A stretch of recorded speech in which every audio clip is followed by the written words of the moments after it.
Whenever you want. Yes. Yeah, just a minute. And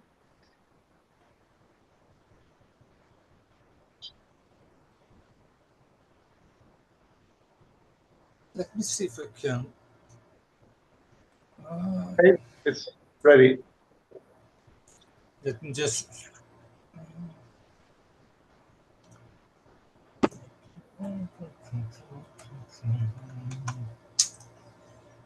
Okay. Okay. May I begin? Yes, please. Okay. So, thank you very much. Well, thank you all for inviting me for this lecture. It's a pleasure to be here. I don't know for how many people we have following this lecture. We have 5 in person, and we have 13 online. Okay, a few remote also. Okay, good. That's good. Okay, so what I'm going to do is present to you this an application in operational oceanography, I call the regional operational system for the Western South Atlantic Ocean. And my name is Afonso Paiva. I'm a professor at the Physical Oceanography Laboratory of the Graduate School of Engineering here in Rio de Janeiro, the Federal University of Rio de Janeiro. And what I'm going to do is a short version of a similar lecture I gave last year at the UNESCO IOC training course. But there I had 3 hours to lecture. So here I think it's like 45 minutes. So I'm going to just show you the principal slides. But I chose to keep more or less the same presentation. And I'm going to skip several slides. But in this way, afterwards, I can share this presentation with you guys and you have all the slides. Okay, so let's go on.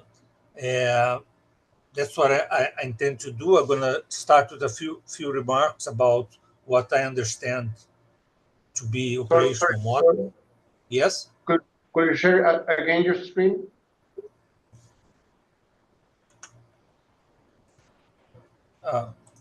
What happened is... We cannot see your presentation. Okay. What about now? Now that's good. Did you see this slide? Yes. Now it's okay. Thank you. Okay, what about... Okay, so that's what I'm going to do. I'm going to make a few remarks about what I understand to be operational oceanography, operational modeling. I'm going to just make a a few ideas about what is the circulation in the Western South Atlantic. I mean, what we want to simulate, but I'm going to skip most of that because we're not going to have time to do that. Then I'm going to show you the main aspects of the system configuration, a few results and validation. We are not going to have much time to go into details, but of course you can ask me if you want, and I can go back and show you some more in detail the results, and a few ideas where we want to go from where we are now. Can you understand me? My English is okay for you?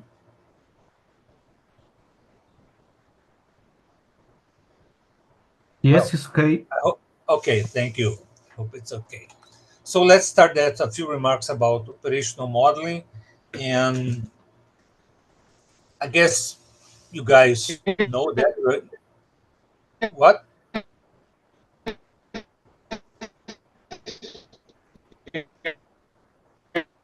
Is anyone speaking? I think it's the microphone on the classroom in the... Okay, so it's open. Yes, yeah. The connection of Andres is off. Okay. Yeah, maybe to the microphone. I will try again. Yes, but in online transmission, we can see your screen, Alfonso. You can see? Yes. Okay, good. Okay, so this is a basic definition of operational oceanography, like the systematic monitoring and computational modeling of the oceans providing rapid information about past, present, and future conditions to society for downstream application.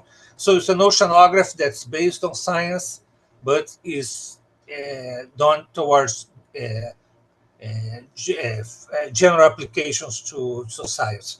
There are observational modeling component. Of course, we're going to talk about the modeling component. And our system, we are interested basically on long-term integrations, or what we call hindcast or reanalysis, and in short-term forecasts of a few hours, a few days. But of course, you can have other different sorts of applications within operational oceanography.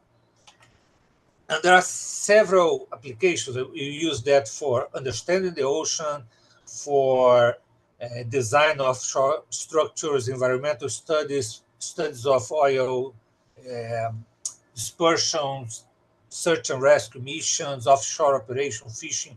There are several applications for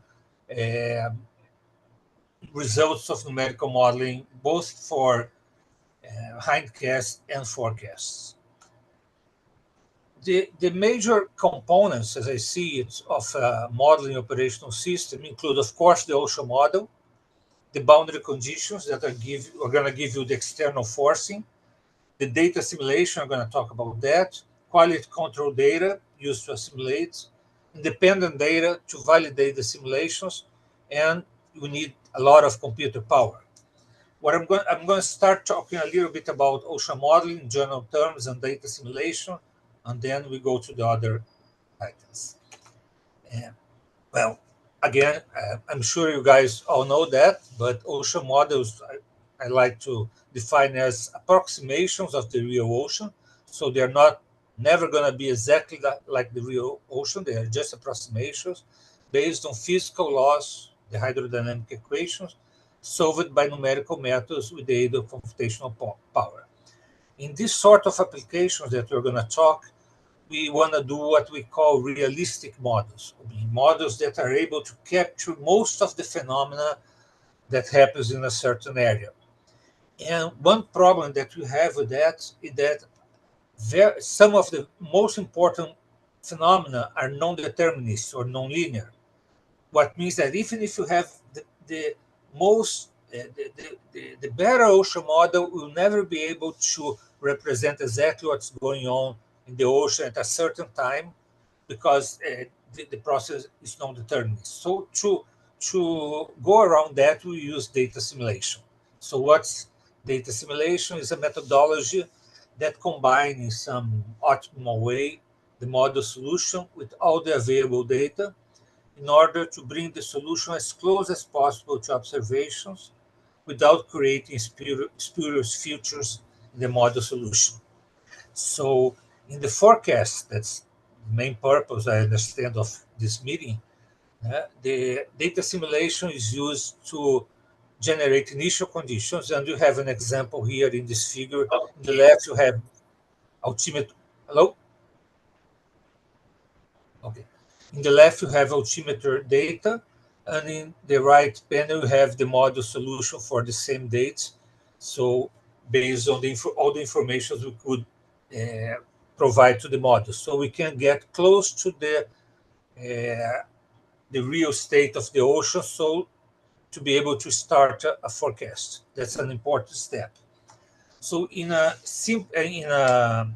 you're doing just modeling without data simulation, basically you have an ocean model, we have some forcing, and you generate some fields. You simulate the ocean. When you have the model plus data simulation, at certain time steps, these simulated fields feed an simulation package that uses the simulated field and all the data that is available to create the best approximation of the ocean at that time, and then you can start a forecast or continue a hindcast. So that's the basic idea of an operational system, both for hindcast or for forecasts. We need both a good model and a good simulation package. And if you're going to use data, of course, we need that this data, we need good data. A very important issue is to have quality control data. Because if you insert bad data in your model, you cannot expect your model to do anything good. So I'm not gonna have time to discuss this now, but that's a very, very important step to be sure that especially if you're doing it operational, that the model, you're not looking at the data, you have to have some scripts that take care of doing a basic control of the quality of the data. But I'm not going to go into that detail. So those are just general ideas. Is that okay? Is there any question? Can I move on? Or I don't know how you want to do that. Do you want to ask questions or ask questions at the end, whatever you prefer? Yeah, we can ask at the end. Okay, so I'm going to go on. So our system is the focus of our system is in the Western South Atlantic, and here you have what I'm calling the Western South Atlantic. It's basically the east and southeast coast of Brazil and the ocean facing the east and southeast coast of Brazil in the Atlantic. And that's a very complex area. We have I'm not, as I said, I'm not going to go into details, but just so you have an idea, the main flow here, we have a system of surface, subsurface, and deep western boundary currents going through this region. We have some regions of intense mesoscale variability with local air deformation due to baroclinic instability, and also remote structures that arrive in the ocean, like Agulhas rings that can reach this area and add to the mesoscale variability. We have high-frequency forcing, like the barotropic and baroclinic tides and near inertial oscillations. And we have the shelf process, like continental trapped waves that move equatorwards in this region, and the local upwelling. So the most important thing here is to see that we have several processes and several temporal and spatial scales that have to be simulated at the same time. So you have to have a model that's able to take care of all this at the same time. That's not an easy task to do. I mean, it's relatively easy to configure a model and get something from it and make beautiful figures. But to get something that really represents all this process correctly, that's where the issue is. So I'm not gonna show you the details, but just I have many figures here that you can see later, showing that all the mean flow in this area, the system of western boundary currents, the mesoscale variability that happens in the southeast coast of Brazil with eddy formations, and we have some particular areas where the eddy variability is very intense. The Agulhas rings that reach this region, and internal tides, inertial oscillations, coastal trapped waves, localized offshore, localized coastal upwelling. So it's a complex area that we have to simulate all that at the same time. It's different from a process study where you want to isolate some aspects and understand what's going on. Here you want your module to capture everything. So how did we do that? So let's see the configuration that we're using. First issue that you have to consider is which ocean model you're going to use and which data simulation system you're going to use. I think that there are two possible answers to this question. The hard one, and probably the correct one, is that you're going to look at the problem you want to simulate and you're going to choose the best model to do the simulation of that thing. The easy answer, and probably the one that everybody, including me, do, is that you use the model that you know how to use, or most of the time use the model that your advisor know how to use and that you learn how to use and then use. Most of these big models nowadays, they're very good. Some are easier to use, some are more difficult. You guys, of course, you are using CROCO, but that's not my case. I work in a place where people use HICON. I don't know if you know HICON. HICON is a hybrid coordinate ocean model. It's an OGCM that has very similar to CROCO in many aspects, but the main difference is the vertical coordinates. Instead of having fixed levels, as in CROCO, you have a number of isopycnic layers, as you see in the figure here to the right.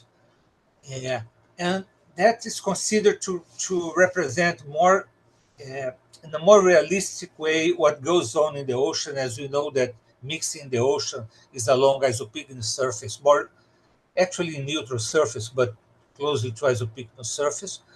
So it's a model that takes care of all this baroclinic structure very well, but it has also geopotential coordinates in the mixed layers. So when you have very low stratification, you can increase the resolution. Do you see the mouse?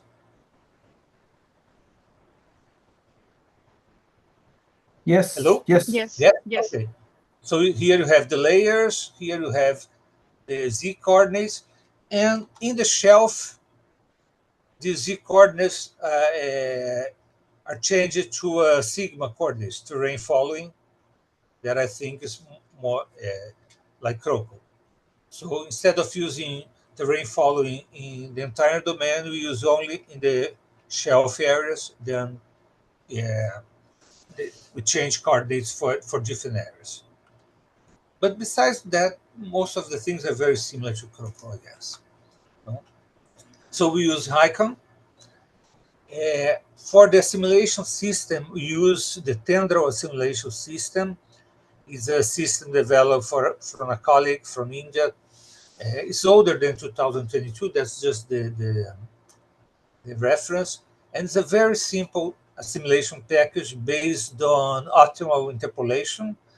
But since computational performance was an issue for us, we opted to use this very simple assimilation package, and we are getting very good results. As you see, again, it's the same figure I showed before. So we have this data on the left, and the assimilation is able to make the model have the same field, similar field, of course.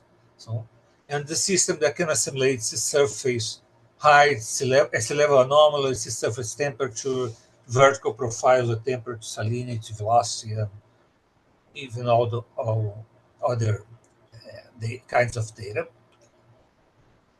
And another question that we ask ourselves when we started that to do this operational system, which data we want to assimilate? I mean, the easy answer is, ideally we want to use all the data, but that's not necessarily the best thing to do always. For instance, Argo floats, these vertical profilers that are drifting in the ocean. You have a figure here in the right that shows in one single date all the position of the Argo floats. If you look in terms of ocean basin, you have a very good distribution of Argo. But if you look, for instance, in the Western Atlantic, there are very few Argos here. So assimilating those Argos was creating more noise than actually correcting our fields. So we opt, for instance, not to assimilate Argo.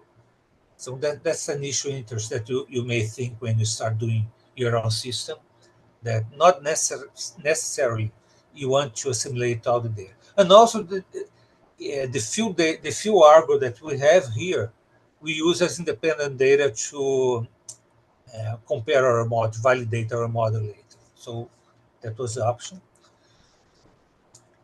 Satellite SST is very important to correct mixed layer bias in temperature, but it has a moderate impact over currents. And you have also to be very careful because in some places, and it's the case here near Brazil coast, the SST fields can be very smooth, as you see in the upper figure here. So you don't want your assimilation to create something like this, when you know the reality is actually something like this here you see in the bottom. So you can't have a very strong assimilation of SST that in regions where advection is the most important process, or at least that was what that was our experience. So we had to take care of that too. We assimilate altimetry, and that is the most important data to assimilate.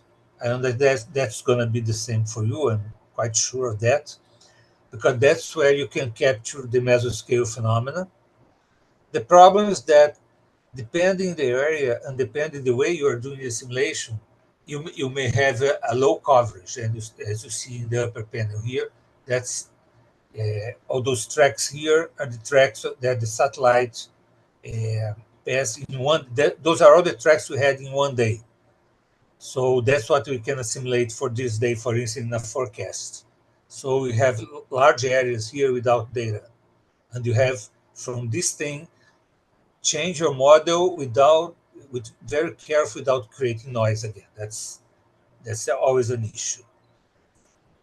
And I mean, the first issue to consider, I said, is which model, which data simulation. And the second issue to consider is how you define the model resolution and how you define the model domain, especially when computer power is a limiting factor.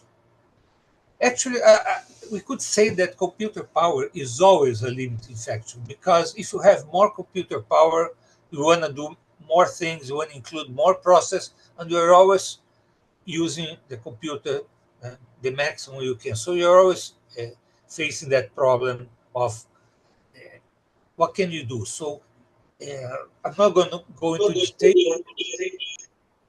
Hello?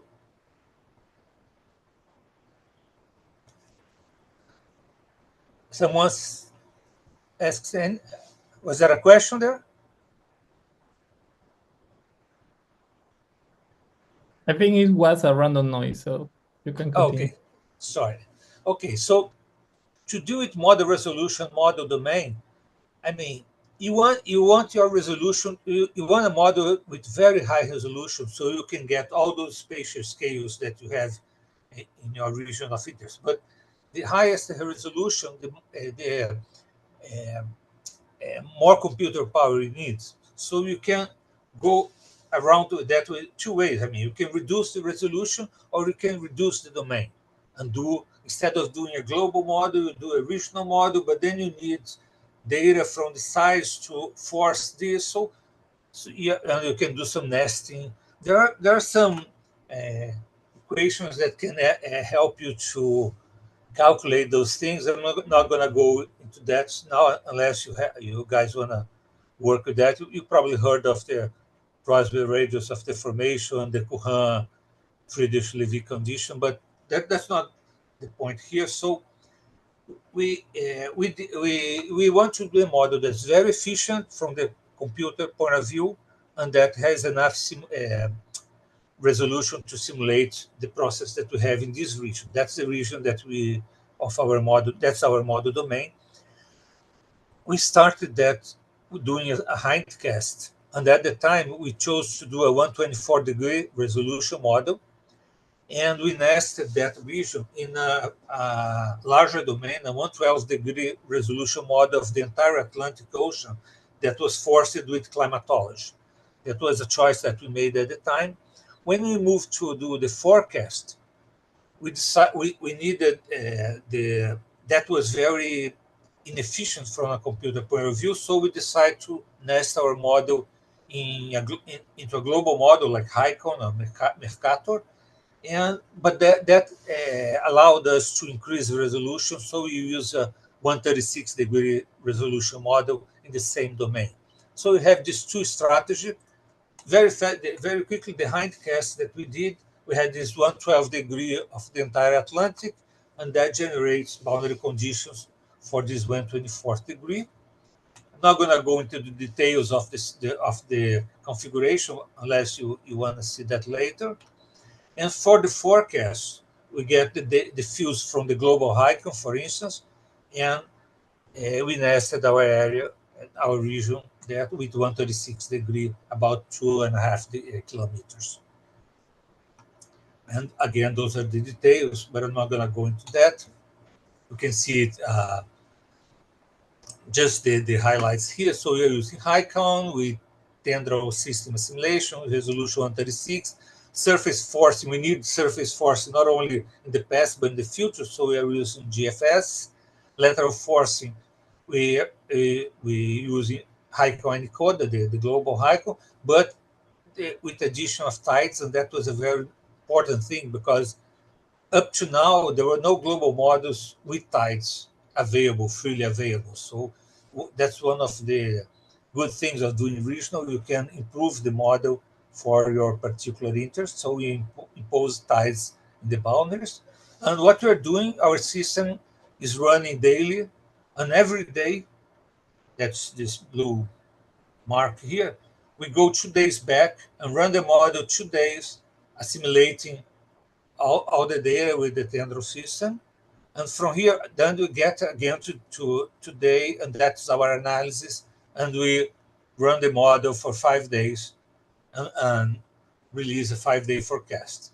Next day, then tomorrow, you're going to get the solution of the first day. You're going to combine with the data, get again the analysis, and release a 5-day forecast. So every day, we are doing a 5-day forecast. I mean, you could do 10-day forecast. That's just a choice we made at the point. This graphic here, I mean, what I'm showing here is a curve of kinetic energy integrating the domain, but that's not important. That's just to show you the timeline of our system. We start in 2021, running up to today.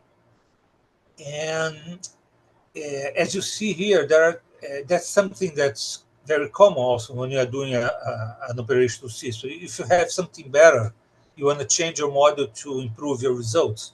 So we have some major changes that we impose some flux corrections because the temperature was not so good as we wanted. And then we changed the model version to get a more up-to-date version. And then we include tides in 2022. And then we've been running like for more than a year now with this new version. Well, so that's what we have. We have like a long-term integration with 124 degree resolution. That's our hindcast. And we have a 136 degree resolution forecast system running for 3 years and something now. I don't think we have much time to go into details of the results and validation. So I'm just going to show a few results. And again, I'm going to skip several of the slides here. There are several ways of validating both the forecast and the hindcast. I mean, we can do statistical evaluation. We can do model intercomparison. I mean, if you have some other groups that are doing similar things, you can compare your model with their model. If you have independent data, that's the best thing you can do. It's not easy to get. And something that we've been valuing a lot here is what I call process evaluation. That I'm going to show you in a moment. So there are several things. Just going to go over a few of those things and skip the others. I mean, you can. One of the things that's very common to do is you can run your model without data simulation, and then run it again with data simulation and see if the errors for temperature profiles, salinity profiles, or sea surface heights decrease. If they don't decrease, it's because your simulation is doing nothing. So this here is a sort of evaluation more than a validation. You are evaluating your assimilation system, how good it is in reducing the errors of your system. And you can do that for fields also, like you have root mean square error without assimilation is reduced when you put assimilation, and correlation without assimilation is increased when you have assimilation. So that shows that our assimilation package is working. We can compare with the state-of-the-art operational systems. For instance, here, this region here that you see in the left, where my mouse is here, is exactly where I am now. That's Guanabara Bay in Rio de Janeiro. So this region here that is circling in black is very important for us. We have a lot of our major cities are located here. We have the major areas of oil exploitations are located here. So, and it's a very rich area in terms of oceanographic process. So a good place to start looking and to study. So we can compare, for instance, what you see here is altimeter data from the Avisos data here, upper left. In the upper right is our model in the same date. See, you see here, for instance, what we call a Cabo Frio eddy. It's a cyclonic eddy that appears here, and our model is able to capture. Inicoda here didn't do a good job, and Mercator here did a good job also. And you see most of the features that one model is able to capture, the other models do more or less the same thing. Here's another field. Again, here all the models see there is a tripole here. No? Two cyclones and an anticyclone. Our model is able to capture that. Mercator also. No, Hycon and Inicoda. Hycon is able to do. Mercator do this at this time not so good. So, as I said, models are approximations. You cannot expect that all models are be perfect all the time, but we're doing something that's reasonable. Or you can look at certain sections that are in. For in this section, across the Brazil current and the intermediate current, the deep western buoyant current. I'm not going to go over these figures because they're kind of difficult to explain, but you can look at areas where we are interested. You can take time series, compare the different models. That's temperature, that's high frequency temperature, and you see that all models are doing well. Each model has a color here. Yeah, they're all doing more or less the same thing. You can do the same for altimetry and take time series and see that some models do best in one place, the others in other. If you have independent data, it's very, as I said, it's very difficult to have independent data here, this region. But we have a few that's an Argo that XBT section that we had here, and we could compare our model with the XBT section that was not assimilated in this case. That's one very useful tool is the GDP buoys. I don't know if you guys know that, but those are drifting buoys at the surface. Here in these figures, the colors and the lines are altimetry. Actually, sea surface height of the model. You see that is an anticyclone here, and one of the buoys, that was the trajectory of that buoy during this period, the same period, showing that the model, the buoy is showing that there is an edge here, and the model has an edge here at the same time. That's a very interesting also. That's a cyclone that was captured a GDP buoy. Sometimes later it started migrating, and the GDP buoy was migrated. So that was we are very encouraged by that figure that our system was doing something that's close to reality. This is a Pirata buoy that compares to upper ocean temperature. That's very important for biogeochemistry and for climate aspects. So it's good to see that the model is doing good. And in a few places we have velocities. Those are zonal and meridional velocities. Black is the data. Red is the model. I mean, you can just look at that. You can compute root mean square errors, you can compute correlations, or we can go make a spectrum and start looking at different frequency bands. For instance, you can look at just at the lower frequency and see how our model is doing in the lower frequency. That's basically the mesoscale. And what the model is doing, the inertial frequency, if you are able to capture or not this frequency that may be very important away from western boundary currents. Internal tides is your model. So the data has internal tides, it has energy in the internal tidal frequency, and the model has. So instead of just looking at the data like that and say, oh, it looks more or less good, correlation is 0.8 or 0.7, you can start looking at process and time scales. So you start breaking your data and having an in-depth look at the data. You can look at tides in the near the coast and look at the harmonics and the coastal trapped waves and several things. And as I said, one thing that's very important to me, not to rely only on statistical numbers, but see if the things that you want to see are there. So I told you there is an upwelling here. So does the model get upwelling? And we see this upwelling of subsurface water in this region. So the model is able to do that. You can look at the water mass structure.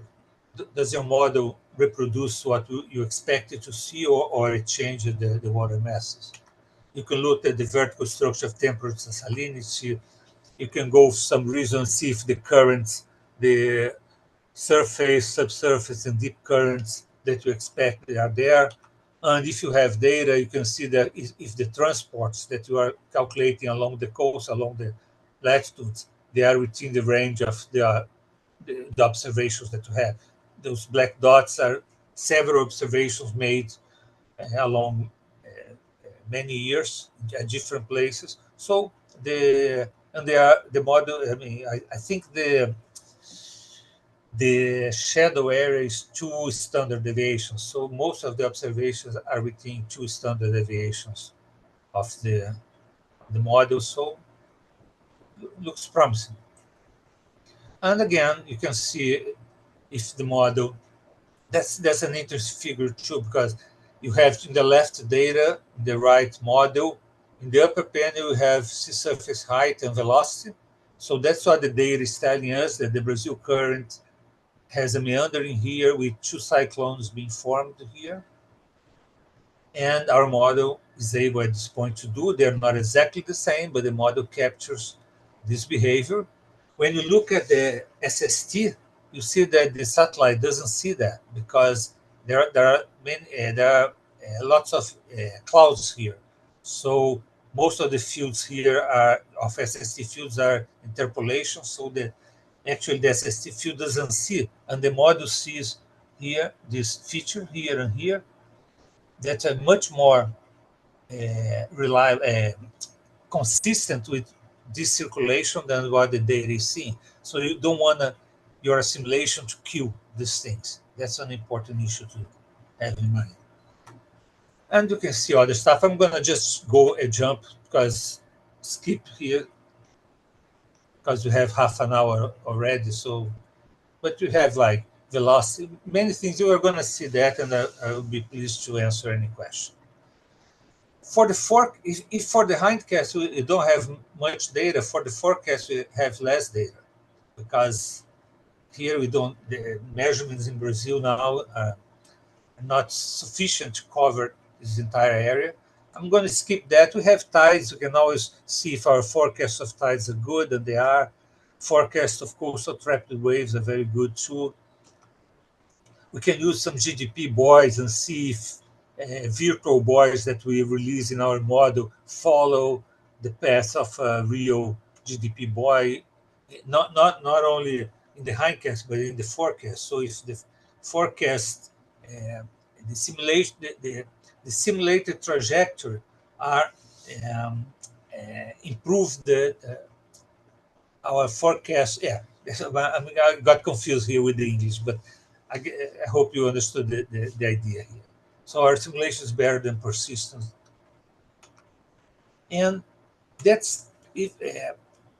We've been doing this for 3 years now, and that's the only time series of velocity that we have within the entire area during. I mean, that's not coastal. That's ocean data. Is a buoy that we have here near the shelf break of Santos, and we see here the zonal and meridional component of the velocity, the surface velocity. And one thing we could do, I mean, you could plot all your model results and all the Mercator and the Encoda and our model results and compare one with the other.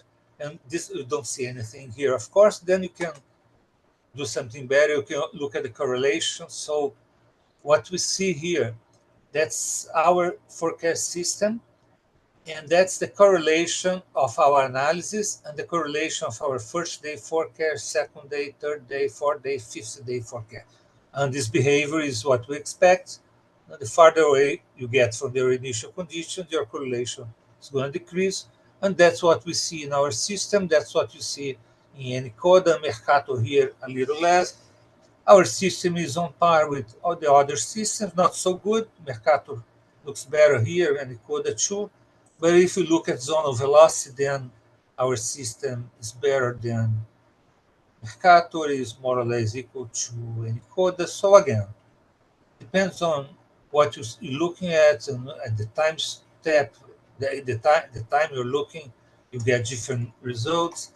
And again, this buoy is also measuring sea surface height. So that's again the forecast of sea surface height, the correlation of our model, Mercator and Encoda, and that's it. I think I'm running too much. I don't know. Well, but I think I'm gonna stay within the 45 minutes I was told. So I'm gonna finish now. I'm going to the end. I hope I could give you a very brief but comprehensive idea of our system. And where to go now? What are we going to do with this system now? Of course, we're going to maintain the system, but we got funds to improve the system. So where we're gonna go? I mean, we can make a lot of punctual improvements, like smooth the boundary conditions, fine-tune model parameters, improve the data quality. There are lots of things that we can do. Implement redundancy in the lateral boundary conditions. That's important for your nesting your model in Mercator. But for some reason, Mercator doesn't release his forecast for 2 or 3 days. So you cannot simulate if you don't have that. So it's nice that your model can see that, your system can see that, and switch to another global model. So that's actually, we've done that already, but yeah, still you can improve the simulation scheme. There are lots of things that you can do in this area. But the things that I think were going to be more interest for you, one of the things we want to have is an independent system. I mean, we want to have a forecast system that does not depend on other people's system. That's not going to be totally true, but so if Global HiCom, Mercator, they stop, we can continue. We don't have computer power to do global simulation at very high resolution, but what we want to do, we have a 1/4 degree resolution of the globe. That's not very heavy from computational point of view. And then we want to nest a South Atlantic model here and run a 1/12 degree resolution of just the South Atlantic. So we get most of the process with high resolution. And then we get this, and we nest a very high resolution, 136, just for different areas of the Brazil coast. And then we can go even further. We can get like these models to give boundary conditions to coastal models, like here a coastal model of the Guanabara Bay. We are doing that at the moment. So we want our system to go smoothly from 1/4 of degree down to Swarini simulation. It's not going to be the same model here, of course, but we can do that. That's one of the research lines that we are doing now. Another thing that we want to do is to explore newly available data. I mean, I told you that the most important data is altimetry. In the left, you have a visual altimetry, but now we have SWOT, and SWOT has a much better coverage of the surface sea level anomalies. So we are starting to assimilate SWOT altimetry to see how that improves the simulation. In some areas, we have high frequency radar installed at the coast that can measure surface currents, and we are going to start using this data to try to improve the simulation too, the forecast. And there is a project to implement some gliders in this area here. I told you it's a very important area for us to put some gliders operational and sending data daily, so we can use that. That's another area that we are exploring. We have already coupled the model. I mean, we coupled our version, our system with the Cosmo. That's a biogeochemical model, and it's running, but not operational. But we are thinking of making that operational too, so that we can start looking at things like heat waves and how they may or may not affect the organisms and the chemistry in this area. That's another area. And finally, we have another project to apply machine learning. That's, I think, is what everybody's doing, to improve model performance and predictability. And the idea is not to substitute all that with machine learning, but to use machine learning to improve that. And there are several ways that you can do that. You can use machine learning to reduce errors, to improve assimilation, or even to try to represent unresolved scales like subgrid scales. What comes to mind is basically submeso scale. That's very important. We have also another line that's in a completely different way. We're going to a couple ocean atmospheric model, Earth system model, but that's another line that's not directly a result of that. And finally, really finally, I think that's one important question that we have to ask and we have to be able to answer is this. I mean, there are these global models. They produce freely available hindcasts and forecasts. Why should we bother to build regional system models for the South Atlantic or for the East Pacific or for South Africa or whatever? Why are we doing all that if we have all these big models and these big groups that are taking care of everything? Well, that's at least those are my answers. Not all data, unfortunately, I would say, but not all data is available for the global. Sometimes because they don't have interest in getting all this data. For instance, you're seeing here a comparison of bathymetry along the line as the global HICON and the real bathymetry. The global HICON in blue, the real bathymetry in black, along a line of seamounts, submerged seamounts here.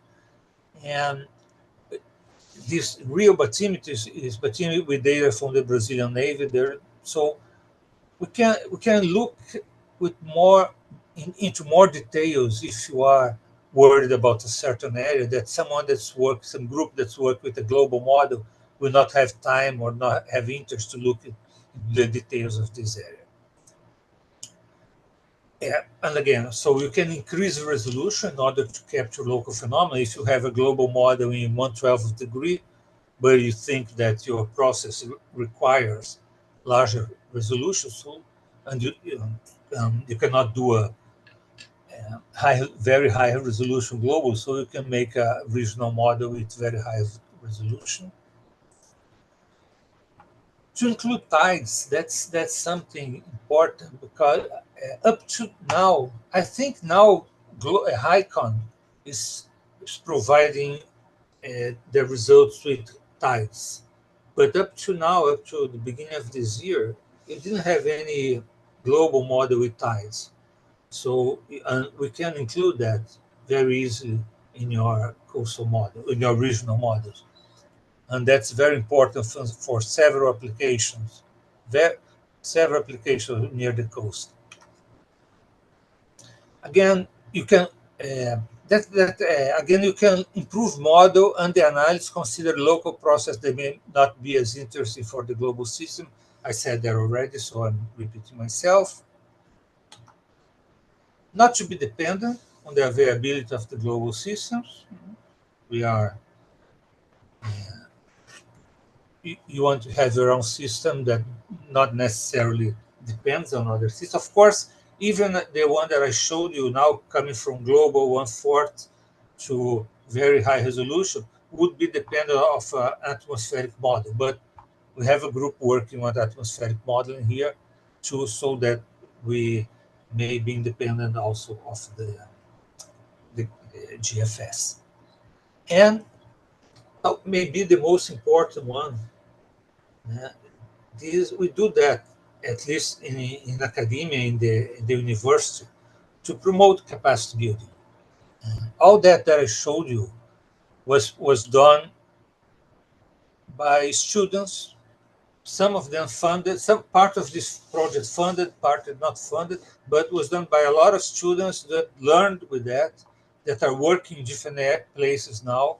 And we have new students all the time coming and continue what they've done and doing other things. So it's very nice that we can do that here in Brazil, and we can do that here in South America. We don't have necessarily to go to Europe or to the United States to do high-level work, I hope.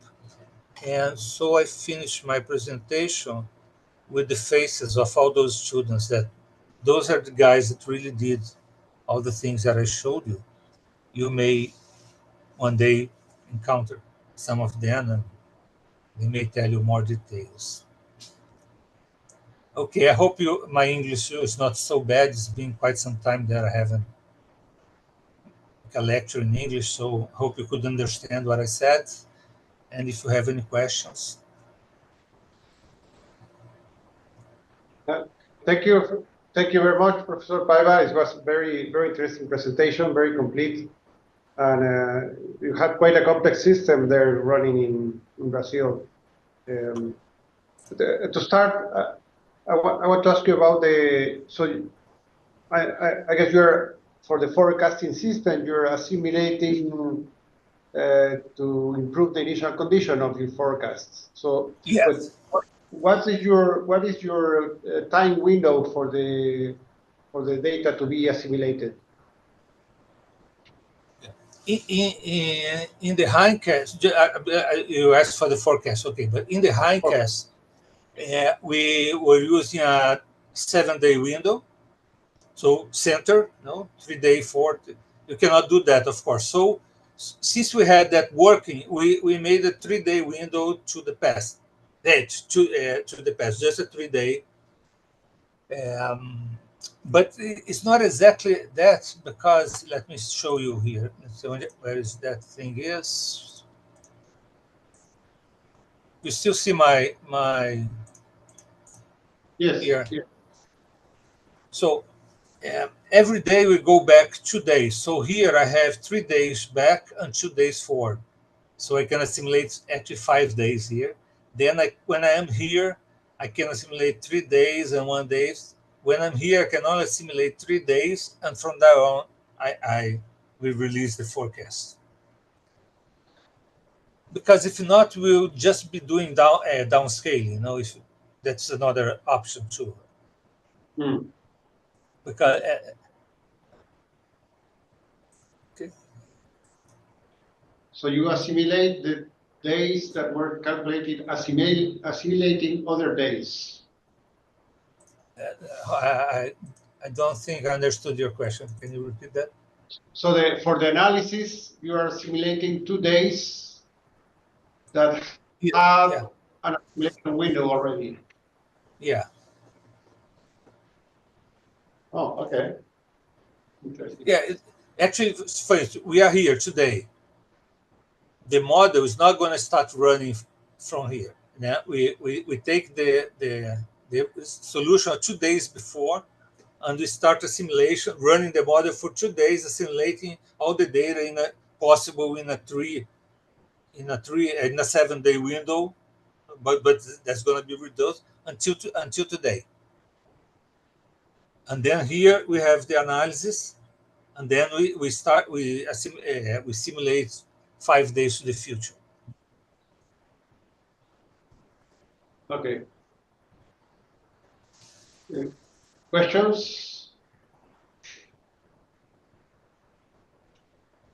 Anyone from the Zoom?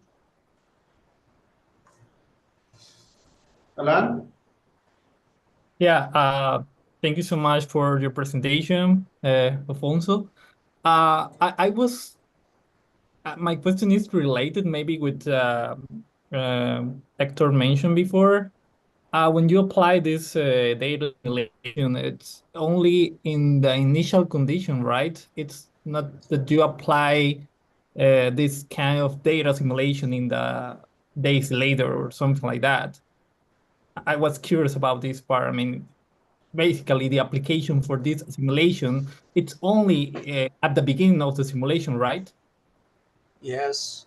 See, let me show you one thing here that maybe, yeah, actually, if we had data in the future, we would not be necessary to do the simulation. That's the thing. I mean, you are today, you don't have data for the next 5 days. So the only thing you know is the previous days, what happened in the atmosphere, what happened in the ocean. No? So what you want to do, a more simple way of thinking that I could just stop my model today, get the data, put it together with get the model results, put it together with all the data, generate a field that we call analysis. But and this analysis is going to be the initial condition for a forecast.